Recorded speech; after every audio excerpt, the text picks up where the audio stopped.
14h-16h, Brigitte Lahaie, Sud Radio. Nous sommes avec Bruno Clavier, psychanalyste, psychologue, clinicien. Vous avancez beaucoup sur l'inceste. Vous faites, vous donnez des cours, notamment aux psychologues, pour que cette question des violences sexuelles et des abus durant l'enfance soit un petit peu plus au fait de tous ceux qui reçoivent justement des gens qui ont peut-être subi des violences et qui ont des problèmes de santé dus à ça. Des symptômes, des problèmes de santé physique, psychique, des comportements, des choses comme l'anorexie, la boulimie, les scarifications et toutes sortes de choses terribles. Et des tentatives de suicide, bien sûr. On a entendu tout à l'heure. Bien sûr, et parce que ce qui est important à comprendre pour ceux qui nous écoutent, lorsqu'un adulte a des problèmes de santé ou des choses qui ne tournent pas rond, même parfois des insomnies, il peut y avoir eu justement des abus dans la prime enfance. Je dis bien la prime enfance. C'est comme pour les maladies, on va dire communes. Le Covid, vous avez 3 symptômes, enfin 4 choses qui vous alertent, qui fait qu'on a envie de faire un test. D'ailleurs, je sais pas, on n'a plus d'odorat, on a de la fièvre, bon. Et là, vous avez 3 choses, par exemple, 3 ou 4 choses. Vous avez de l'insomnie, de l'anorexie, vous avez une maladie de la thyroïde, une fibromyalgie, puis des comportements sexuels bizarres, des choses comme ça. Quand on a 4-5 symptômes comme ça, il faudrait pouvoir être alerté. Exactement. Pourquoi ? Tout simplement parce que si on veut aller mieux, c'est quand même important de connaître, aller à la source de ce qui fait qu'on ne va pas bien. Et plus on y va tôt, plus on va aller mieux vite. C'est juste ça. Et c'est donc une question de santé publique, comme on l'a dit en introduction de cette émission. Vous êtes avec nous, Jacqueline. Merci de témoigner. Bonjour. Bonjour. Bonjour Madame Lahaie. Bonjour Monsieur Clavier. Oui, bonjour. Alors vous avez subi des attouchements quand vous étiez très très très jeune, je crois. C'est bien ça ? Oui.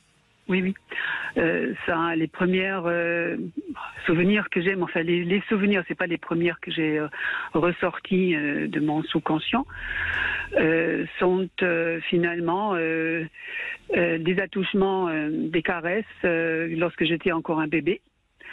Je me rappelle, lors d'une séance en EMDR, j'ai découvert qu'il y a un gros ballon qui plonge entre mes jambes, et puis j'ai ressenti des stimulations. Voilà, donc ça c'était les premières choses que mes parents ils ont fait avec moi. Quand vous dites vos parents, c'est-à-dire c'est à la fois le père et la mère ? Oui, au début je pensais que c'était que mon père, mais ma fille, elle m'a raconté lorsqu'elle avait 17-18 ans qu'elle avait des souvenirs, des flashs où elle pensait avoir été aussi abusée par ma mère.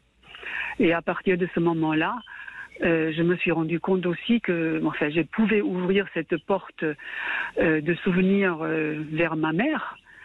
Et là, je me suis rendu compte que c'est finalement les 2 personnes qui ont abusé de moi.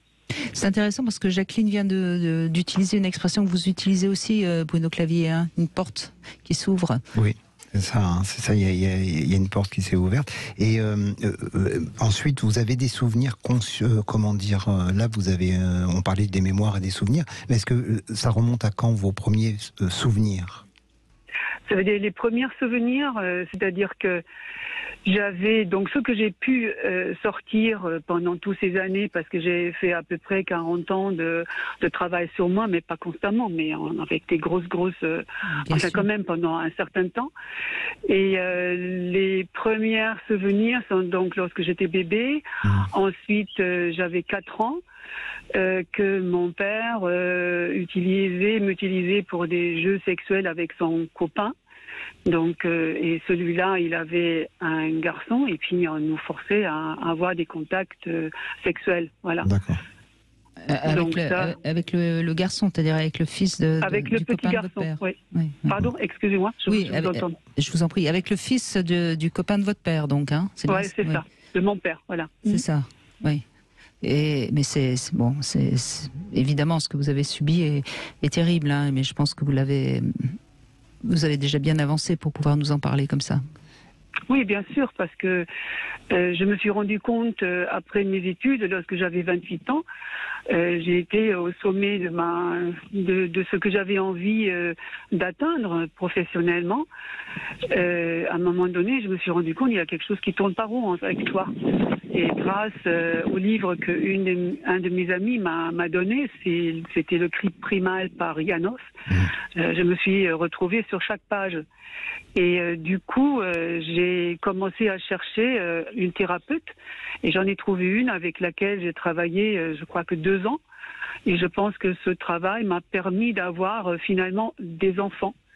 Parce que là, il y a une dizaine d'années, je me suis formée en hypnose et en EFT et j'ai appris par mes formateurs que normalement, quelqu'un qui a vécu des choses comme moi ne pourrait jamais avoir des enfants. Ils n'ont pas de souvenirs des personnes qui ont vécu de telles choses, qui pouvaient avoir des enfants. Donc là, je suis vraiment plein de gratitude de pouvoir avoir des enfants parce que finalement, grâce à mes enfants, j'ai pu ouvrir mon cœur. Parce que qui était juste là, qui était fermé. Moi, je me suis pas rendu compte de ça finalement. Donc, au fur et à mesure de mon avancement dans ma vie, dans les personnes que j'ai rencontrées, les techniques que j'ai pratiquées, à part la psychanalyse qui m'a dit bien, voilà, j'ai compris au bout de 7 ans.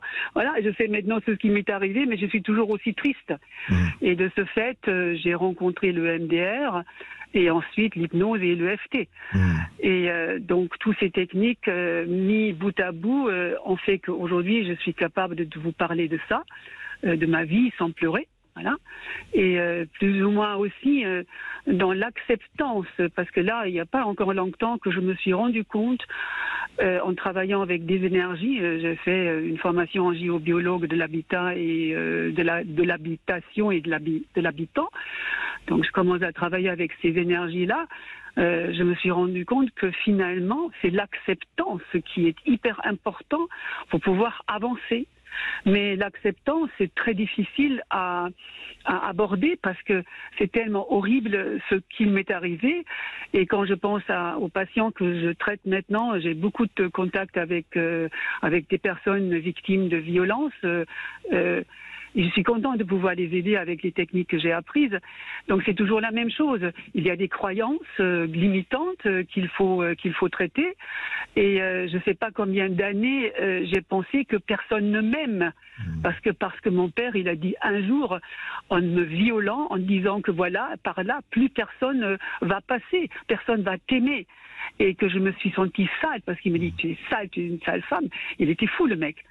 Mais bon, mais au fur et à mesure de mon avancement et des techniques que je pratique, je me suis rendu aussi compte que tout cela a aussi un aspect transgénérationnel.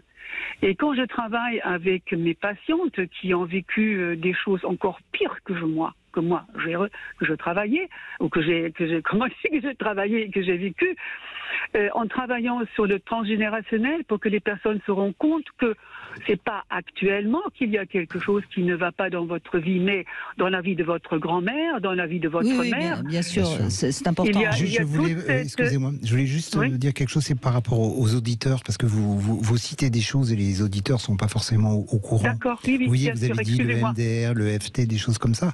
Ce que je voudrais dire, c'est que, bon, il est évident quand il y a des incestes, des violences sexuelles, qu'il faut une thérapie par la parole, mais on s'est aperçu que c'était pas suffisant. C'est ce que vous dites vous-même. Vous dites, voilà, c'est pas suffisant. C'est indispensable par la parole, mais ce n'est pas suffisant. Non, ça suffit pas. Et donc, il faut des techniques qui vont gérer l'émotionnel et qui vont un peu enlever des défenses qui peuvent très bien rester en psychanalyse, par exemple, surtout quand il y a pas de souvenirs ou pas complètement et tout ça. Donc, les techniques que vous citez, il y en a d'autres, mais bon, vous voyez, il y a l'hypnose, le MDR, le FT, il y a d'autres techniques. C'est pour l'auditeur, que les auditeurs se rendent compte qu'il faut justement presque beaucoup d'outils. Beaucoup d'outils différents, c'est ce que vous nous dites. Oui, quoi. Oui, mais c'est ça, parce que je me suis rendu compte en travaillant sur moi et en travaillant avec mes femmes qui font aussi un travail extraordinaire parce qu'ils ont envie de s'en sortir.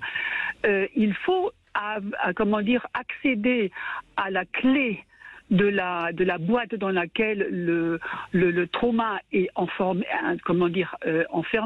Et ça, on ne l'arrive que par le corps, parce que je travaille aussi avec la méthode de Feldenkrais que j'ai appris il y a 50 ans. Et il y a aussi cette histoire de ouvrir cette boîte grâce à l'émotion qui bloque la mémoire. Oui, voilà. Et ce qui est important aussi, peut-être, Jacqueline, à transmettre, c'est qu'il y a des moments où, en effet, c'est par la parole qu'on va passer un petit cap, et puis après c'est par le corps, après c'est par l'émotion, et ce sont des caps qu'on passe comme ça, et puis de temps en temps il est nécessaire de reconstituer le puzzle. Enfin, c'est un travail de longue haleine, on le dit depuis le début de l'émission, et visiblement vous en savez quelque chose. Hein.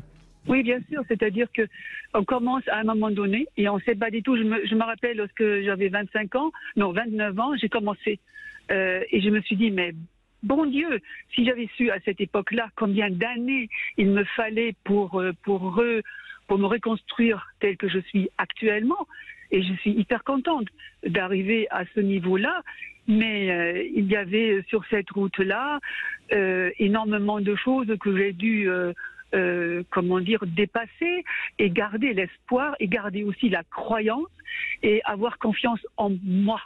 C'est ça. Mais ça, je me suis pas rendu compte parce qu'il y a, et je pense que chacun, et puis quand je vois les femmes avec lesquelles je travaille, il y avait toujours quelqu'un dans ma vie et dans leur vie, qu'il y a quelqu'un qui leur a donné la main, et puis j'ai pris la main, et les autres aussi. Oui, mais c'est ça qui est important. Oui, Jacqueline, mais je crois qu'il y a aussi cet élan, cette énergie qui reste parfois très enfouie en chacun de nous, mais il y a ça aussi qui parfois, et à ce moment-là, on va croiser sur le chemin quelqu'un qui va nous tendre la main. Merci Jacqueline, en tout cas, merci de votre témoignage. On continue bien sûr dans un instant avec vous sur Sud Radio 0826 300 300. À tout de suite.